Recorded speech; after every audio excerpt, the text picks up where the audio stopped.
Hello, everyone, and thank you for joining us for what is now the sixth session in our Shoonya webinar series, where we discuss the key building blocks of India's zero pollution mobility transition and hear directly from the people shaping its future on the ground. Today's discussion takes a systems level view of India's mobility transition, looking beyond vehicles and to how transport, energy, and digital systems and infrastructure must work together as EV adoption scales. We'll explore how this coordination can support a more resilient mobility ecosystem and contribute to India's long term goal of energy independence.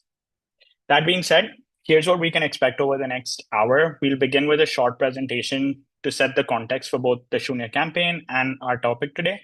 And then we will move into a panel discussion featuring our panel of experts you can see on the screen. So without further delay, allow me to take a quick moment to introduce the Shoonya campaign and the impact that it's creating through its partner network.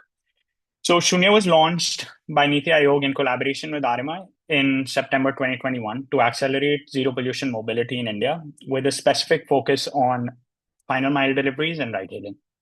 These segments were identified as early opportunities for electrification given their high daily usage and their relatively centralized operations. At its core, Shoonya has been threefold. First, to build awareness and demand for zero pollution rides and deliveries among consumers. Second, to recognize and amplify industry efforts that are fast tracking the EV transition in India. And third, to help chart a credible pathway towards 100% electrification future in these segments. And to deliver this vision, if you can move to the next slide, Tanishka, please. Shoonya operates through three key pillars, one being the corporate engagement pillar, one the resource toolkits, and the last one being the consumer awareness. So on corporate engagement, the campaign has brought together over 240 partners already. These span across delivery platforms, fleet operators, charging providers, financiers, and OEMs, creating a strong industry backbone for action. With respect to the resource toolkits, there's three practical tools available on Shoonya's website. One, the finance toolkit to help navigate EV lending options, like an EV calculator to compare costs and emissions, and also a policy map that simplifies national and state EV policies and incentives. And finally, on consumer awareness, through our MyGov collaboration, Shoonya has been able to reach 25 million citizens, directly engaging 2.5 lakh people through several campaigns, hosting multiple public activities to build momentum for zero pollution transport.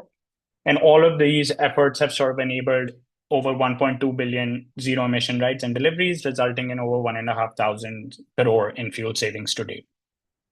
With that context, I'll now hand it over to my colleague Ramit, who will set the stage for today's discussion. Over to you, Ramit.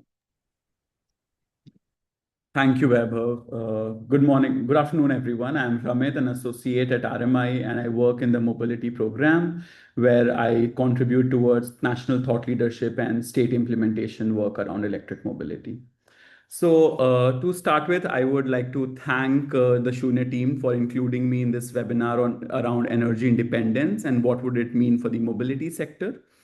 I will be presenting our work which we have published in 2024 and which talks about what essentially energy independence would mean for the overall transport sector in India. To talk about India's electric mobility future, we must first recognize the big wins the sector has accomplished. 2.2 million EVs have been registered in 2025, demonstrating a 8.4% of sales penetration and a 5x growth in sales between 2021 and 2025. 30 gigawatt hours of manufacturing capacity has been allocated through the ACC PLI scheme. I think these are significant achievements and more can be done. Moving forward, Tanishka, if you can go to the next slide. Yes, thanks. So India has made strong progress on electric mobility, but achieving energy independence and net zero will require a clear long-term roadmap beyond short-term pilots and incentives. In subsequent slides, we will be discussing few of the key results from our report on India at 2047. As part of this report, RMI modeled, Tanishka, if you can go to the next slide. Yeah. As part of this report, RMI modeled what it would take to achieve energy independence for the mobility sector. We developed two scenarios: the progress as usual scenario that uses the current EV penetration trends to project future EV adoption, whereas the energy independent scenario is developed based on a backcasting approach of no crude oil and gas imports requirement beyond 2047 for the mobility sector. Apart from clean technology adoption, we considered improvement in bus transport for passenger mobility and a shift from road to rail for the overall mobility sector aligned to the commitments of Government of India. Both these scenarios include diverse variety of fuel types as petrol, diesel, gas, hydrogen, ethanol, and biodiesel. Now I'll be sharing few of the key results from the report. The result indicates that by 2043, clean fuel vehicles will need to be 100% of all vehicle sales across all segments. This transition is staggered based on the market readiness of each vehicle segment, with two and three wheelers leading the way in 2030, followed by four wheelers and light goods vehicles in 2036, buses in 2040, and medium and heavy duty trucks in 2043. Tanishka, next slide. Yeah, thanks. It is interesting to see the impact on energy demand as a result of accelerated growth of EV sales. In the progress as usual scenario, the road transport sector's energy demand is modeled to double by 2047, with 84% of this demand is expected to be supplied by crude oil and gas. Conversely, in the EI scenario, that is the energy independent scenario, the overall energy demand is expected to reduce by 10% of the current levels, primarily due to improved efficiency of clean vehicle technologies, modal shift to rail, and improvement in bus transport's mode share. So what we are essentially seeing is less energy demand, though the number of vehicles are going to increase. Coming to the impactful contribution, it is expected that the carbon emission is going to reduce. Carbon emissions are expected to peak in the early 2030s in our energy independence scenario, then decline nearly 4 times lower than the 2024 levels. By 2047, this represents an 87% decrease in carbon emissions compared to the progress as usual scenario. The trucking segment makes up to over half of the emission savings. So essentially, while there is going to be a reduction in emissions, but trucks and two-wheelers, as you can see in the graph on the right, is going to contribute significantly in lowering the emission in the energy independent scenario. So how can we achieve this scenario? It is no doubt super ambitious. Transitioning to an energy independence vision for the mobility sector will require shifts to the economy and proactive policy to create a vehicle stock of around 62.3 crore clean fuel vehicles on the road by 2047. The market must act now so India can be prepared for an ambitious transition over the coming decades. What we see is that the charging infrastructure installation requirements is going to increase to meet the EV demand. RMI estimates that approximately 19 lakh public charging points would be required by 2040. Similarly, around 2.7 lakh battery swapping facilities is going to be required by 2041. And for the modeling exercise, we have only considered two-wheelers, three-wheelers, buses, and trucks for battery swapping. The demand for lithium-ion batteries is also going to increase, and RMI expects it to grow from 12 gigawatt hours in 2024 to around 1,000 gigawatt hours in 2047. Now coming to the electricity demand, because of course we are transitioning from crude oil to electricity, the accelerated growth in EV sales is going to increase the overall demand. Our projections indicate that around 1,100 terawatt hour of electricity demand would be required by 2041, which is around 30% more than the CEA's projections currently. So essentially what we are going to now discuss is that while we have gone through all the numbers that what would be required, what we can achieve, and what would be the impact of it on carbon reduction, what is critical is how we can achieve this. And that is something that we will be doing as part of this panel discussion during the webinar. However, the 6 key topics that we focused upon in the report are, of course, to start with, a cohesive demand and supply side policies, a robust charging and swapping infrastructure, clean and reliable grid requirements, concessional financing, circular economy for EV batteries, and promoting domestic EV productions. So I think this is what we would be discussing and deliberating with our panelists in terms of how to achieve energy independence. And the report's link will be shared with you all in chat. So please go through it. And if there are any questions around the report and the numbers that I have just presented, feel free to share them on chat, and I will be happy to respond to them.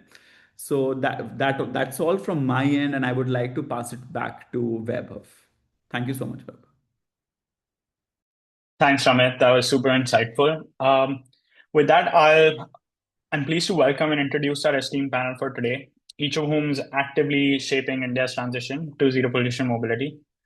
I'll introduce them in alphabetical order. So we have first on the panel, we have Ms. Anannya Das Banerjee. Ms. Anannya is the Associate Director for India and South Asia at the Global South Center for Clean Transportation at UC Davis. Anannya is a policy expert on transport, electric mobility in cities, leading work across India and Southeast Asia with a focus on vehicle regulations, clean transport technologies, and battery and critical mineral supply chains. Welcome to the panel, Anannya. Joining us next is Mr. Feroz Khan, Head of Corporate Affairs, Government Regulations, Policy Advocacy, and Global Regulations at Hero MotoCorp. With nearly 3 decades of experience, Mr. Khan leads regulatory and policy engagement across emissions, safety, environment, e-mobility, and fuel economy, and represents the industry across key national and international regulatory bodies. Glad to have you on the panel, Mr. Khan. Next, we have Mr. Madhu Singh, Vice President of EV Business and Product Management across ICE and EV portfolios at TVS Motor. Mr. Singh leads product and business strategy across conventional and electric mobility, playing a key role in shaping TVS Motor's approach and evolving two-wheeler market. Welcome, Mr. Singh. And next we have Mr. Subroto Mitra, Senior Vice President and Head of Government Relations at Public Policy at Ather Energy. Mr. Mitra brings over 27 years of experience in public policy, advocacy, and government engagement with deep expertise in working across ministries, industry bodies, and policy institutions to advance India's clean mobility agenda. Welcome, Mr. Mitra. And then we also may have Mr. Ranjan joining us, who's a little late to the panel today. Mr. Ranjan serves as the Senior Vice President and the CEO of BSES Rajdhani Power. Mr. Ranjan brings over 2 decades of leadership experience and is currently leading BRPL's efforts towards innovation and sustainable growth in urban power distribution. We're pleased to have you, Ranjan. Hopefully he joins soon. And then, and finally, we have, perfect. And finally, I'd like to introduce our moderator for today, my colleague, Ms. Samita Shiladar.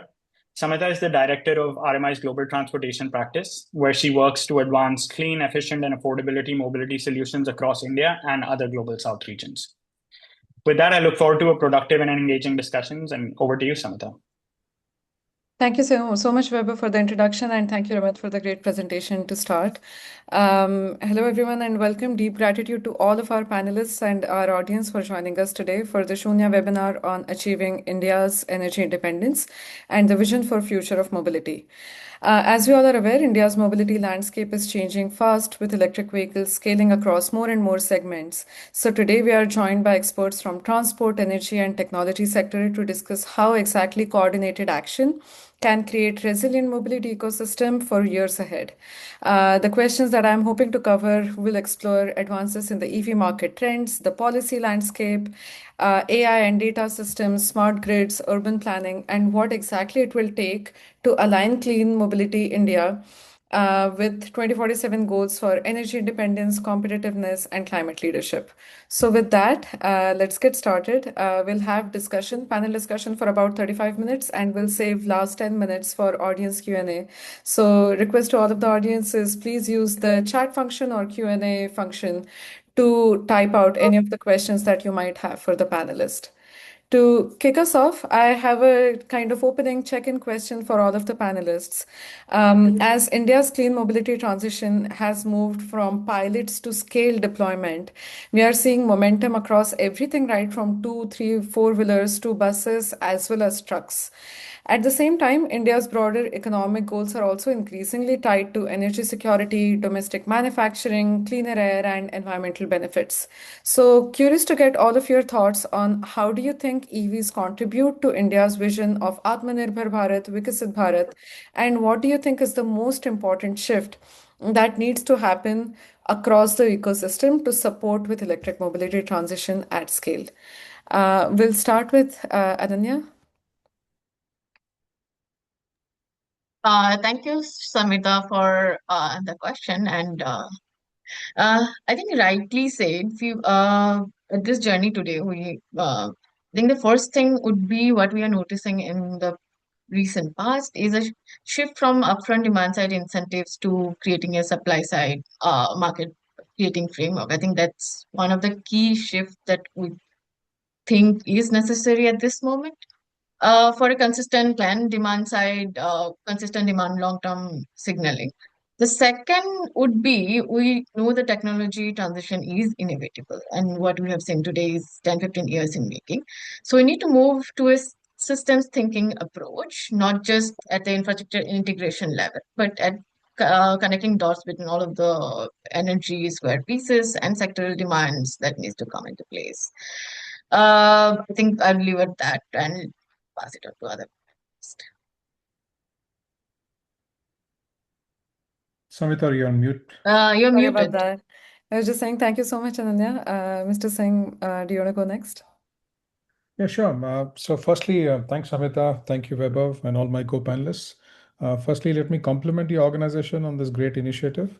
And before responding to your point, I would like to clarify that the views I'm sharing are my personal perspectives and may not represent the official position of my organization. Coming to your first question, how do EVs contribute in this entire goal? I think in a big manner, with almost 8% penetration in the EV two-wheelers and almost 20% contribution of the EVs in scooters itself, there's a major shift that's already happening. And I call it almost an inflection point where there is a critical mass that is available of vehicles, where if you and I want to buy a electric two-wheeler today in India, you have friends or family or acquaintances in and around that you can speak to and get a very good perspective on the usage and the benefits that they accrue out of the electric mobility. And with that inflection point, in my opinion, this transition is going to be much faster and will be very, very helpful in terms of reducing the overall greenhouse gas emissions. And that will really help in terms of bringing down the air pollution, which is really the objective. Most important shift that is required, responding to that point, in my opinion, the most important point is to have local manufacturing of the cells, because while for oil dependence we are still importing 85 to 90% of our crude oil requirement from other parts of the world, for EV battery almost 90 to 100% of the cells are now coming from outside India. So till we get the manufacturing of the cells in India, this would still be a pipe dream. And I think the government is already making huge efforts in that direction and huge investments and policy incentives that are being provided to be able to do that. So that would be the most important shift that's really required. Thank you so much, and thank you for highlighting the importance of local manufacturing, especially on cells, batteries, as well as the entire EV side of things. Mr. Shubrato, would you like to share your thoughts? Thanks, Amrita. Thank Vaibhav for the opportunity and pleasure to interact with the panelists. Again, the views are my own and they do not necessarily reflect the view of my employer, Ather Energy. I think the evolution that it has witnessed so far, especially over the last 5, 8 years, has been quite significant, especially in the industry that I come from, which is the electric two-wheeler. The kind of penetration, I think, is exemplary. It primarily demonstrates that government's forward-looking policy, supported by NITI, supported by organizations like RMI and rest, and ably the Indian industry completely backed this entire thing up, both the startup ecosystem and the existing legacy players.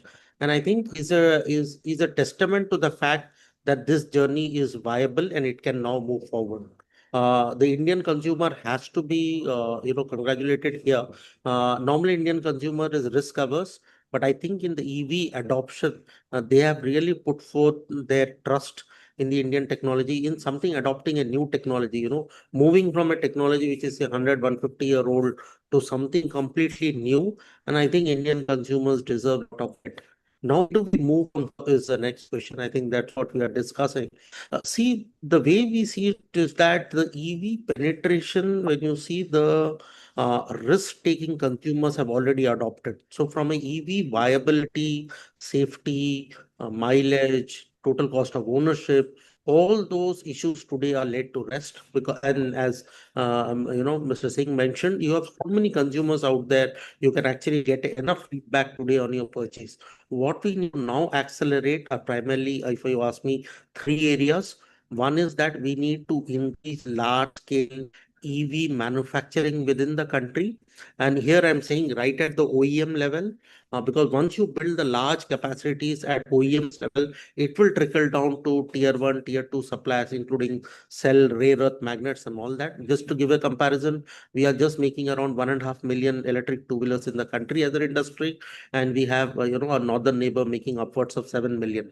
So whereas when you look at ICE, we are making almost close to 20 million. We have that manufacturing capacity. So one, India has to significantly ramp up our manufacturing capacity of electric vehicles in the country, and that will automatically lead to higher localization, and all that which we are dependent today abroad will automatically being start made in India. So we'll have to look at the if you ask me, the supply side policy and the supply side incentive. Second, I think if you ask me, I'll just say that we have to focus on charging infrastructure. I think what we somehow are doing an assumption is that the consumer who is being nudged by the government and the industry with friendly policies buy an EV, then we suddenly say, okay, charging is now your headache, you handle it.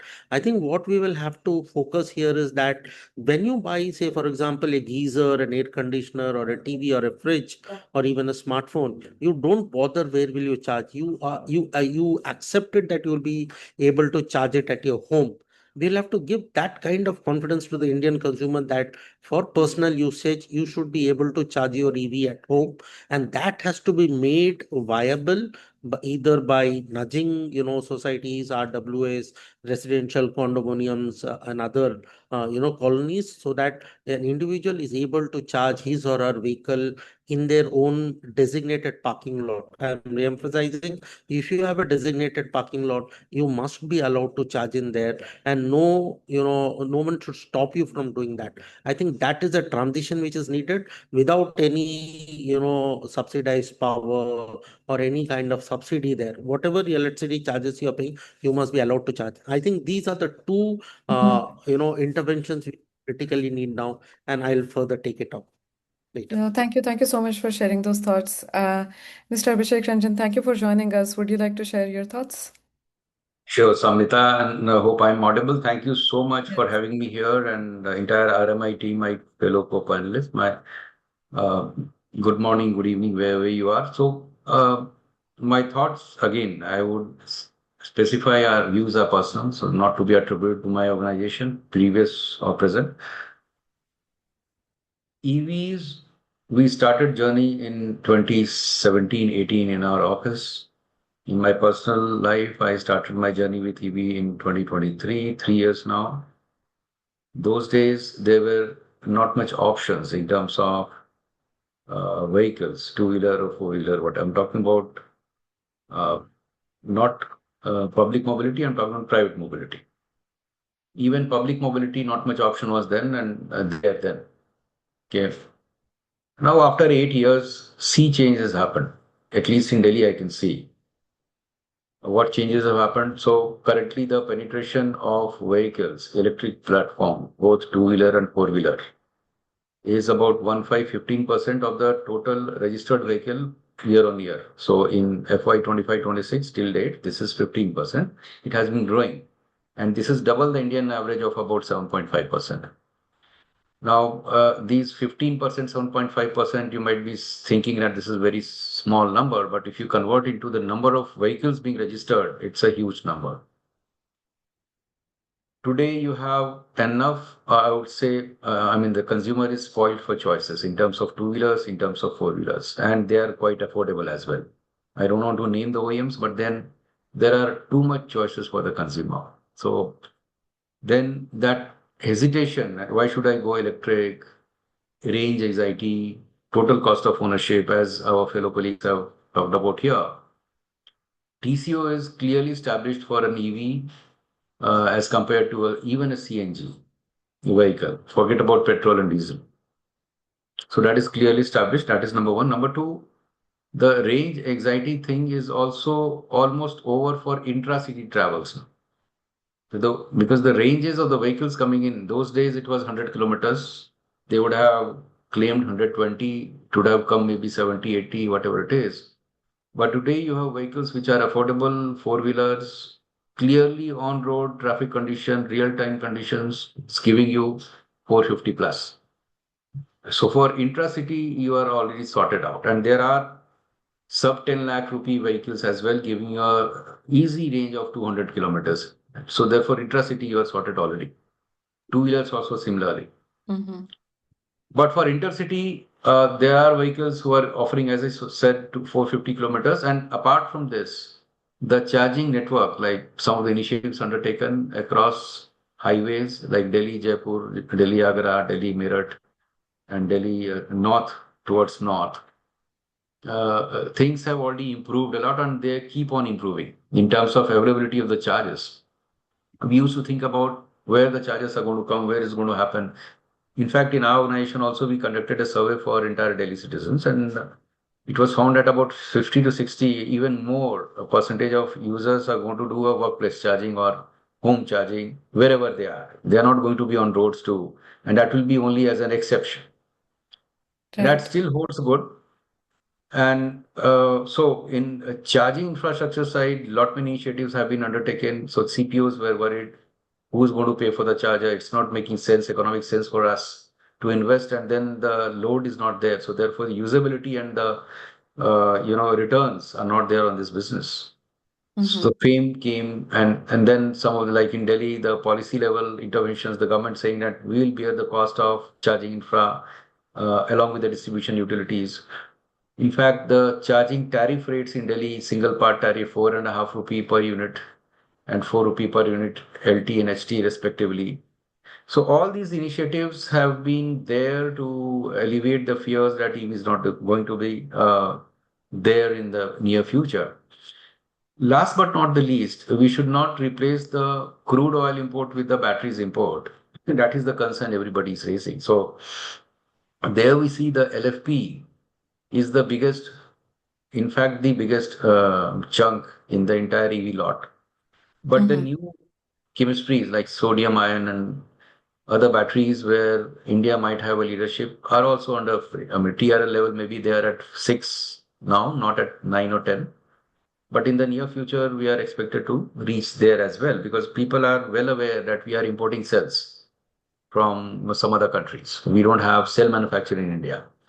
Those things also, the government is taking some steps. So gigafactories are going to be there in India as well. But then the raw material is going to come from outside. We are not self-sufficient. Having said that, so diversification into the chemistries is also happening. So I'll pause here, Samhita, and over to you. No, thank you. Thank you so much for sharing that. Mr. Feroz, over to you for your thoughts on the opening question. Yeah, good afternoon all, and thank you for having me here. As the other speakers, the views here again from my side will be personal, not to be attributed to the organization. Coming back to the question, Samita, I have seen this journey of EVs starting 2013 when the first national mission for electric mobility was set up by the government with a meager amount of 75 crores. That was in 2013, and now we're just a decade from there, and we see a huge allocations done by the government over the past 10 years. From 75 crores, it went to 900 crores support for the EV ecosystem via FAME 1. In the FAME 2, the government took it to the next level of almost 11,500 crores allocation and continued to support the industry as late as 2024 PME Drive scheme, where we have around again 11,000 crores support here. So I feel from the government side with the backing of institutions like RMI and others, there has been a perfect thing what can and what should have been done by the government. Along with this, full kudos to the industry, where the industry has responded not less than what was expected by these stakeholders. No technology in the beginning, but still over a period of time, gaining experiences from our neighbors and other international companies. The Indian industry has come up to a level where we have crossed the inflection point much before. And as Mr. Singh talked about, in the two-wheelers, scooters, we have almost reached in the double digit 20% penetration. Overall, it's around, we are again reaching the 10%. We are very fast moving towards the ambitious government target of 30% electrification by 2030. So all in all, it's been a fantastic ride. The industry has been resilient towards the supply chain disruptions. Government support for indigenization, localization has been taken up as a challenge by the industry. And another important fact of the matter has been that the regulatory system has also evolved so strongly that today the Indian EVs are at par in quality with any of the international products which we have. And again, here also full marks to the industry. And of course, last but not the least, the consumers have been supportive. Today, just yesterday, I read in the newspaper that one of the manufacturers launching new EV cars. There's been tremendous response. Around over 90,000 bookings have already happened. So that shows how fast we have moved to a matured market. And I think we are at a cusp of a new revolution and transition in the mobility sector now. No, thank you so much for sharing your thoughts, and also thank you for highlighting the broad place where India is at in terms of international markets as well, and how India is at kind of that inflection point or has already crossed that inflection point. I have a few set of follow-up questions for all of our panelists, and the point that you mentioned, Mr. Khan, actually ties in really well with a question that I had for Anannya. Anannya, with your role as an associate director for India program as well as South Asia through Global South Center for Clean Transportation, I'm curious to get your broad thoughts in terms of how exactly mobility transition is looking in different parts of the world. Across Global South, the transportation ecosystem is shaped by policy, infrastructure, consumer demand, financing, and there is a need to align transport outcomes with energy and development priorities. So, from Global South perspective, where exactly do you see India is at? Like, are there any cross-cutting lessons that India can share with rest of the nations, or are there any relevant learnings from other emerging economies that could be relevant for India? Thank you, Samhita. I think one of the key thing in this global south group of countries is India was an early mover. It's moving at a pace that is kind of unprecedented at the moment. And in all of these things, EV is currently centric to the energy transition conversation and mobility that we are witnessing. And we have already progressed from an initial early technology adoption to mainstreaming it. We are no more talking about anxiety or hesitation in this technology, but we are talking about a visible shift that is there. Across form factor, there is variation. We in India, we have also seen this shift from a very open structure fame to being a more targeted fame too, and then the state politics came up. From global south countries and India, one thing that stands common at the moment is targeted incentives or targeted segment-led transition really work. We have seen this here, we have seen this out.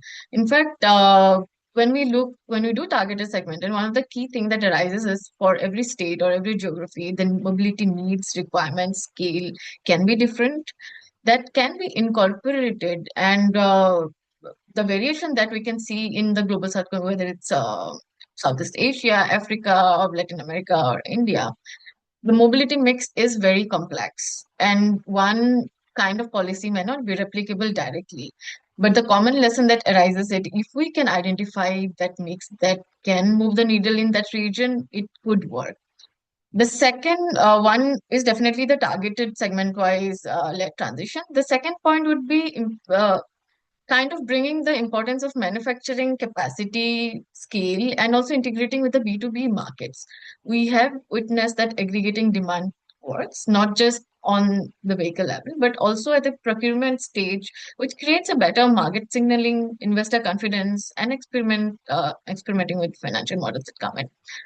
Uh, from India's example, again, this also led to many new startups who did enter this game with as EVs came in, but today they are visible. They're visible and visibly scaling the market to thrive in product innovation and more.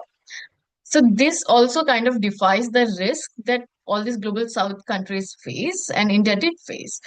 Uh, and this could help in the transition. The third point would be looking into from an infrastructure perspective, like capacity and charging ecosystem need not be an afterthought, but through a systems thinking, it could be integrated in the process and systems that we are talking about. Again, for resilience, diversification of chemistry, composition, market structure. We also, and with e-waste, we are also talking about supply chain resilience, right? Concentrating demand at a concentrated supply chain level where sectoral demands for energy, mobility, manufacturing are kind of aggregated, which would again create a consistent demand signaling. And when we look into other markets, there might be example which can be also replicable for India. We have witnessed in terms, if I just take the matter of vehicle adoption, countries such as Indonesia, Thailand, Kenya, they have seen some adoption in some factors which have progressed much higher. Countries which are much smaller. So what worked for them can also be replicable. So I think there are multiple points where challenges, ideas, and thought process could be replicable. But one thing that cannot be defined is policy stability in all of these countries. Like India has been very consistent about signaling what we want, the Right. security measures that we need, and also on. No, thank you. Thank you so much for sharing that. Mr. Madhu, do you want to add any thoughts to this?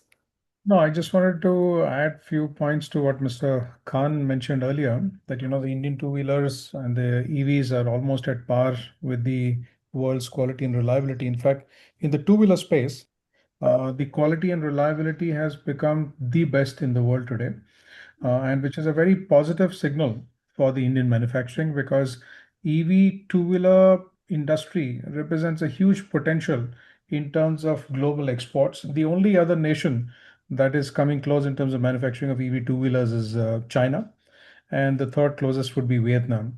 And we have seen globally the kind of quality and reliability that the Indian two-wheelers are providing, and across manufacturers, is the best in the world. With this, some transition in electric mobility is already happening in the neighboring countries also, like Sri Lanka and Nepal. So much so that in Sri Lanka, the two-wheeler adoption in the EVs is reaching into very good double digits. Nepal, at one point in time, in the four-wheeler or the car, passenger car industry, reached almost 70%. So the transition is happening at a fast pace over there as well. And this again represents very good opportunity for the Indian OEMs, because there are very few manufacturers of two-wheelers and four-wheelers across the world. With this, Indian two-wheeler OEMs are really going to be dominating the global south. In the traditional fuel, they already do. In the EV two-wheelers also, they will dominate the global south. And that brings me to another point, which my co-panelist, Mr. Ranjan, brought about, the point of diversification of source of energy. And that's a very, very critical point. And I think we need not depend just on the lithium-ion batteries or that technology, because it has its benefits, at the same time certain limitations going forward. And once we get into other alternate sources of energy, which has to be renewable, which has to be green, that opens up further more opportunity for the Indian industry. Well, thank you so much for sharing that. I, anyways, wanted to get your thoughts on electric two-wheeler market. So, I think you already have answered some of the questions that I was holding. I'm curious to get Mr. Abhishek Ranjan your reaction on what Mr. Singh also mentioned. There are also a lot of questions in the chat which are associated with electric vehicle and grid integration, especially considering how renewable energy can be integrated, and how can we make sure that electric vehicles are truly clean from the grid perspective. In addition to that, I'm also curious to get your thoughts on, from utility perspective, how can different elements of grid readiness, such as capacity planning or load management or coordination with infrastructure providers, can be taken place most efficiently to support with electric vehicles? Fine, that's very nice questions. Two questions, if I get it correctly. One is about vehicle to grid integration, and then how can you make it more renewable? Renewable, yes. And second is the hosting capacity of the grid of the electric vehicles, as you said. What is the readiness now? Yes. First thing first, India, as you know, in India, for example, solar plus battery storage is the way to go in terms of utility scale RFP, which are being quoted. And apart from that, the solar and wind capacities utility scale are also gearing up, catching up fast. By end of this decade, India aims to be at 300 gigawatt of solar capacity and more. Wind might be around 150 or so. And then distributed renewable in terms of rooftop solar through Pradhan Mantri Gram Surya Yojana and other schemes of the state governments as well, complementing schemes. Government aims to promote more and more distributed RE. Now, technologies like V2G POCs are now happening, actually, reality in India. We also did that last year as well. So, flexible chargers, two-way chargers, two-way vehicles are also now happening, though the cost is a bit of concern.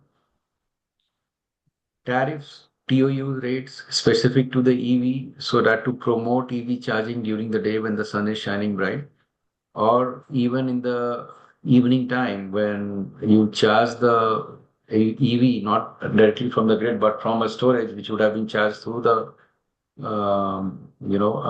solar in the daytime.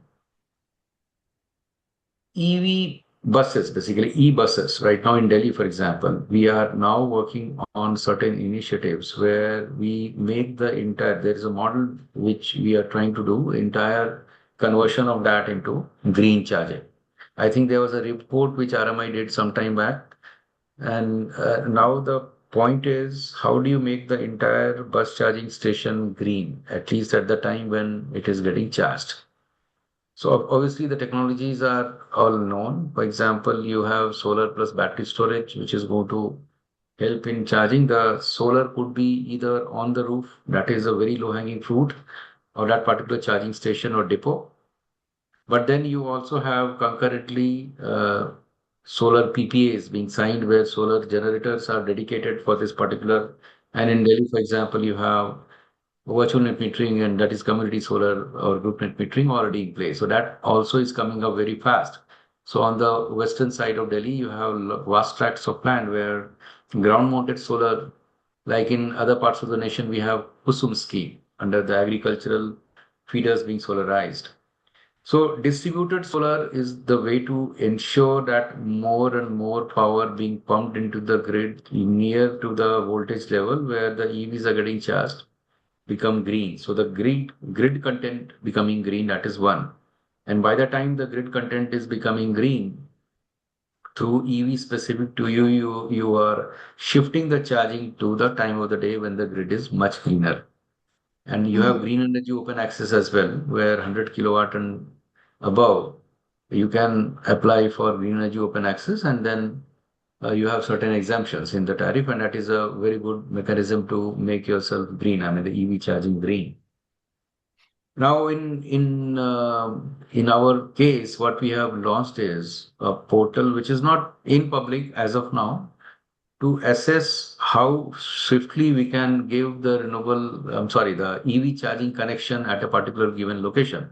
Suppose a customer wants it may be a CPO, it may be a private consumer, wants a EV connection, EV charging connection.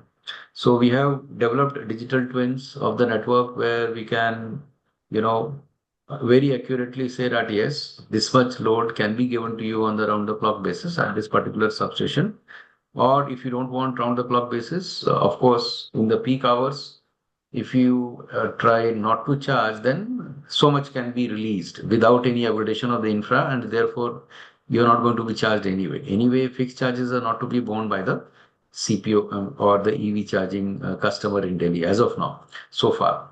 So that is going to help in a systemic proliferation of the load, that is EV load, that is integrating with the low voltage grid. So digital twinning of the low voltage grid, that is 400 volt and below, is on, and that is helping us in validating the studies that we have done with NREL, for example, in 2018 and 2019 on impact of the EV charging on valley filling and peak shaving exercises, etc. So that is on card. In future, we may open, subject to regulatory clearances, the portal to the public, wherein the public can simply log on to the public portal, give their lat long of where they want and how much EV load they want, and they can there could be a technical pre-feasibility so that they are aware that okay, in this on the GIS map or Google map, they are able to see which transformer, and from there how routing of the power would be done from the nearest point. Or alternatively, if that point where they want is not feasible, what is the nearest point where they can place the chargers? So this is in pipeline. So this will be AI backed software which we are planning, coupling with the digital twin initiative. Over to you, Samita. Got it. No, thank you. Thank you so much for sharing that. And also, really good to hear about the role of AI that will continue to take more and more shape with respect to mobility ecosystem broadly. My next question is for Mr. Feroz, kind of zooming in a little bit more on motorcycles and broad e-scooters and broad two-wheelers. There are also a few questions from in the chat, so I'm going to combine all into one question. But broadly, motorcycles and e-scooters are the backbone of personal mobility in India and also have a lot of use case application with respect to delivery as well as ride hailing. But despite of that, there has been a lot of difference in terms of motorcycle and scooter adoption, electric vehicle adoption. Can you speak a little bit more about any technology and market differences across the e-scooter and e-motorcycle? And can you also speak about any particular, from policy and ecosystem perspective, what enabling conditions need to come together across standards or charging infrastructure, swapping readiness, consumer trust, especially as it is related to battery safety issues, in order to promote the broad electrification of the two-wheeler market? Yeah, thank you, Samita. And this is, of course, a very interesting questions all along in the two-wheeler sector. We have seen a phenomenal rise in the adoption of scooters per se. While answering this question, one needs to have a very clear understanding about what are these two things. These two modes of transports are completely different phenomena. The scooters are largely an urban phenomenon, whereas the motorcycles are a mix of it, but largely in the rural. And the motorcycles are the other mode of transport which are not only aspirational, but they are a major backbone for the livelihood of the rural India. Now, why electrification took a very fast pace in scooters? One of the reasons could be more of a plug and play approach. When the electrification started, scooters, we were primarily import dependent for the design and development of two-wheelers on the EV side, and scooters were seen to be a very easy approach, very feasible, very much accessible because of the supply chain availability. The global supply chain availability was there, so more of a plug and play, and many of the initial startups also dependent on assembling the vehicles and creating the two-wheelers, scooters out of it.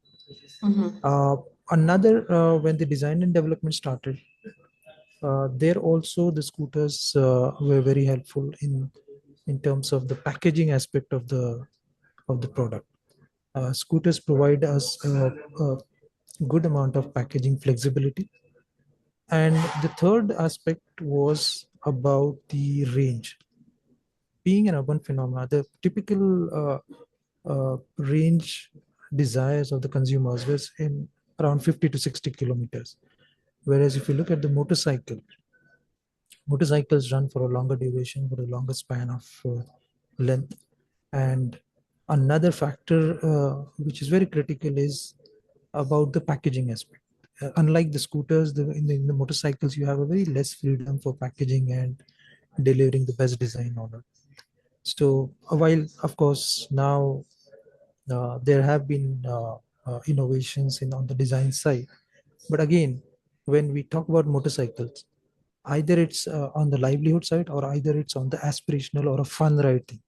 That the consumers, the premium consumers, they want to have the feel of the thunder, the noise, the kick out of it, the riding the motorcycle, which probably the EVs would not be able to provide that kind of a fun element over there. So having said that, we have started seeing the green shots of EV motorcycles in the premium segment. Like in the cars, you have a good adoption, good excitement for premium cars, electrification. Here also in the motorcycles, I believe that going forward, there will be a lot of interest getting created in the premium, on the premium side of it, where the consumers today, as somebody on the panel said, that is spoiled for choices. So those kind of things would be available in the premium segment of the motorcycles, and probably that will result in a good adoption on the motorcycle side also. And the manufacturers will also be excited to bring in more and more products on the motorcycle side also. But in on all these things, one important critical aspect would be the continuous support of the government on the subsidy side. As long as the support continues, the consumers along with the industry would be able to move ahead and bring in more and more products, uh, and serve the consumers with whatever best can be offered. No, thank you. Thank you for sharing those perspectives. Just kind of basing off on that, and also some of the questions that are there in the chat about adoption of EVs broadly across different states in India and across urban, rural part of India, and also tier 1 to 3 cities. My next question is for Mr. Suprata. As EV adoption is expanding beyond early urban centers to now across different tier 1 to 3 cities. Some of the audience team members also have highlighted states like Assam, Tripura having relatively lower charging infrastructure readiness. Curious to get your thought in terms of, based on your on-the-ground experience, what are different ecosystem enablers, especially around charging access or standards or coordination with local authorities, that is most important in supporting scalable EV adoption across both urban and rural areas in India? Oh, thanks, Amita. I will first take the charging infrastructure piece. I must, inform the audience here that the Indian electric two-wheeler industry, for the first time, has come out with a Indian standard. This is the charging standard that has come out of India. Government of India has adopted it as a national standard, and now we have an alternate which we can offer normally to the standard which comes from the West, which permits three-wheeler to do both fast and slow charging, AC/DC combo charging, what we call light electric combined charging system, LEX, is a standard that has come out from India. And I think it's a moment of pride. And I think it reiterates the point what the earlier speakers have said, that the kind of technology, the kind of products, and the kind of solutions that are coming on the electric two-wheeler industry is, I must admit, it is ahead of rest of the world, and it's evident out there. On the charging infrastructure, let's be very clear. For consumers, here I'm telling private or personal usage vehicles, the primary charging has to be at home or at work. And here, what personally I would want to see is that as our cities are becoming vertical in nature, we will have this challenge of ensuring that the charging people are able to do in vertical cities. What we are seeing is that the EV adoption rate, what I call horizontal cities, are taking up. That is happening because more and more vehicles are being available. EV networks are expanding, service centers are available, consumers are seeing EVs there, and consumers are buying. But what we will have to ensure is that we have enough ability to charge the vehicle in the vertical cities. And I think that is where we will have to fix this issue of when a consumer buys a vehicle, the consumer should have the assurance that he or she should be able to do at least a slow charge in their own designated parking. And I think because what we need to ensure is that having put in so much of effort, towards making this EV, whether it's policy, whether it is technology, whether it is innovation, we shouldn't come to a stage where the determining parameter for a consumer buying an EV is whether the consumer, he or she, is able to charge. That I believe would be a sad state of affairs. That I believe in EVs are great, TCO is good, safety, all that. But because I'm unable to charge at home or at my workplace, I do not buy an EV. I think we will have to take measures to ensure. I think that's the first aspect that we must look at, and I think that will give the confidence, because today, from a battery longevity and that perspective, the consumers know that these batteries last longer, and a slow charging at home will give them that assurance that they will do. Because also from a consumer driving behavior, you do not want a consumer, whether it's a two-wheeler or four-wheeler for that matter, to start the day looking for a charging station out there. A fast charging, a public charging for individual usage or personal usage is actually which should complement it. You may do it twice, thrice a month. Just you are riding on the highway, or you're within the city, you have been driving the entire day, you do a top up. But that cannot be your primary mode of charging if you are looking from an adoption perspective. Yes, early users, early EV adopters have taken that up. I'm aware even from personal experience, where they said, okay, we will take that leap of faith and we will charge it, public. But when you want a mass adoption, I think the primary charging has to be at home or at work, and that we have to enable, and that will be the game changer to see the transition happening. Couple of more things what we need to do is that we need to give an assurance to the consumer in terms of policy consistency. And I think this comes primarily on the road tax. We need to have, we would ideally want a policy environment where the consumers, the industry, more importantly for the industry, the dealerships, everyone know that, okay, the road tax will remain, favorable for the electric vehicle industry, say, until you do an X amount of penetration or a transition level. Let's put at 30% or 35%. Till that time, the road tax benefits will continue. We cannot have policy where it changes and suddenly abruptly in the middle of the year. I think it actually sends a wrong message both to the consumer Yeah. and the industry finds it difficult to do the planning. I think you'll have to fix that. Same is the case also with the different kind of subsidy schemes which comes up in the state. While as an industry, we always accept, we always are happy with such schemes coming in, but when they are not well thought through, they suddenly abruptly end in the festive season. It ends up actually sending a negative message to the consumer, and then the consumer holds back the purchase, hoping that, again, a fresh scheme will come. So our submission is that, a scheme is being formulated, especially by the states. They need to link it with the transition percentage. Every state is free to set up its Yeah. own, target of 15, 20, or 25, but let them have that long-term perspective. Okay, till we do a 25% penetration, the scheme will continue. That is also fair to the consumer. Otherwise, the consumer thinks, okay, I reached a day earlier dealership and I bought the vehicle, I get the benefit. You come a day later and you feel Yeah. left out. It also sends a taste then. Yeah. No, Thanks, Amit. thank you so much for sharing those thoughts. I know we are almost at time, but I'm curious to hear what Mr. Abhishek and Madhu also have to say. So if you can quickly share your thoughts. Quick 30 seconds and echo what Mr. Subrata was saying. So there is a need at policy level, and like, for example, EV policy of the state, where you enable vehicle electrification charging basically of the workplace or the homes. And obviously, this involves upgradation of the infrastructure. Right now, in high-rise societies, people living on upper floors, what they are trying to do is they are trying to bring the cable right away from the upper floor till the meter through the meter shaft to their vehicle charging point. That is what is being done.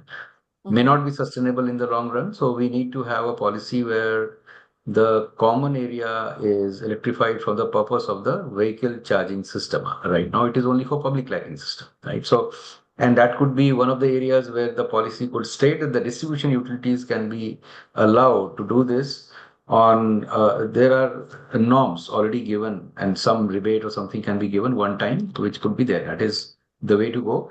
And then the employers should, like we also started, the employers should have the mobility, e-mobility policies for the employees, where they say that, okay, you allow certain perks in terms of the charging would be complimentary at your workplaces, and we are allowing charging network at different workplaces for the employees, which is going to help in solving range anxiety. For example, if the workplace charging is there, even if that guy is not having a charging at her or his home, it's okay for him because 5 days a week he's going to the office and then doing this.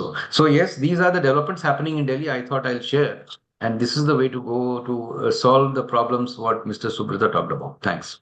Yeah. Thank you so much. Mr. Madhu, any closing thoughts? Very interesting what Mr. Ranjan has brought about these points, and this leads me to a thought that access to charging at home and office should actually be a fundamental right going forward. None of the RWA should be able to deny to any consumer the ability to access the charging, and offices clearly need to be providing that. And in that sense, I think we in India are way ahead of what most of the European countries are, where the infrastructure of electric charging as well as overall electricity is very old because they built all these systems very, very early on, and it's crumbling. In most of the countries in Europe, residents do not have access to any form of charging. They do not have any access to even parking in their own residential societies. They have to park their vehicles on the roads. So that way, I think we are in a very interesting situation where we do not need to copy the West. We can electrify India, two-wheelers, three-wheelers, any last mile mobility, especially with our lower cost of manufacturing. And once we are able to prove that overall TCO, and Mr. Ranjan also spoke about it, overall TCO operating economics is already in favor. Acquisition cost is also dropping because of the battery prices dropping. So in some forms of mobility, we have already achieved that. And once the electric mobility becomes boringly reliable, predictable, and it stops being a topic of discussion, that's when really India would have succeeded in its ambition. And I very, very strongly believe in that.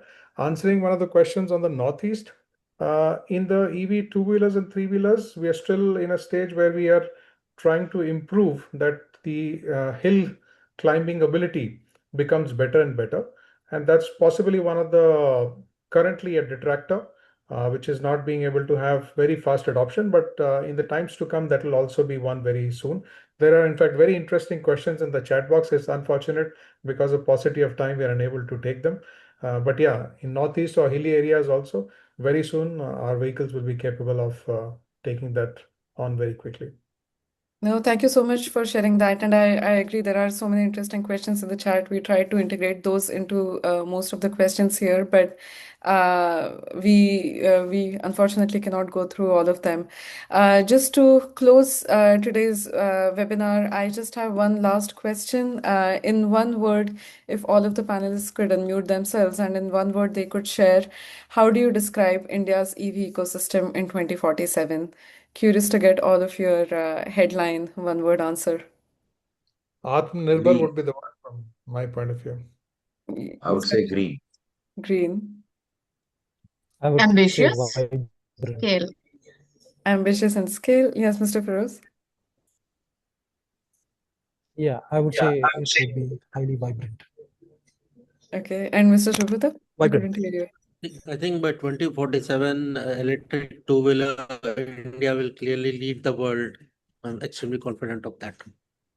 Perfect. No, thank you so much. Again, thank you to all of the panelists for such a thoughtful and candid discussion, for going few minutes over to answer some of the interesting questions in the chat.